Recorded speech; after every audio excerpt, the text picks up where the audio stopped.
χειρότερη μέρα της ζωής μου. Ντροπαλέ, πού είσαι? Βγες έξω. Τον βρήκα στα εσώρουχα μου. Ντροπαλέ, φάγαμε τον τόπο να σε βρούμε. Έλα, ο Σοφός και οι άλλοι μας περιμένουν στην πόλη. Θα δώσουμε στη Βασίλισσα το χρυσό κουβά. Όχι, ευχαριστώ. Θα τα κάνω όλα χάλια πάλι. Μην νιώθεις άσχημα, ντροπαλέ. Θυμήσου τι λένε οι εφτανοί. Ποιος από όλους? Παιχνίδι τώρα, για μας η δουλειά. Πετράδια βρήκαμε σκάβοντας βαθιά. Ποτέ μας στανίσε, θα σταματά. Ας κάτσουμε βαθιά, θα φτάσουμε ψηλά. Ας κάτσουμε βαθιά, θα φτάσουμε ψηλά. Η ουσία είναι πως κάποτε όλα πάνε στραβά. Μα κάνε υπομονή. Ίσως την άλλη φορά όλα να πάνε καλά. Λοιπόν, θα έρθεις? Ίσως την άλλη φορά.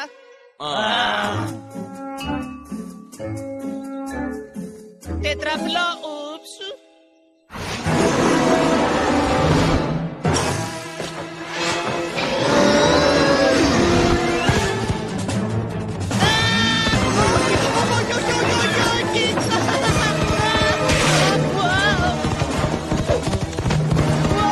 Σε παρακαλώ.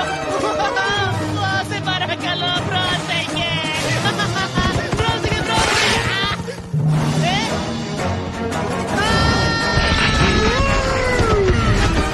Σοφέ, τον έφτιαξε στον κουβά. Παιδιά, είναι καλύτερος από ποτέ. Πρόσθεσα ένα νανομπούμ στο νανοφούμ και το νανοβρούμ δούλεψε. Από το παιδιά και μετά δεν κατάλαβα τίποτα.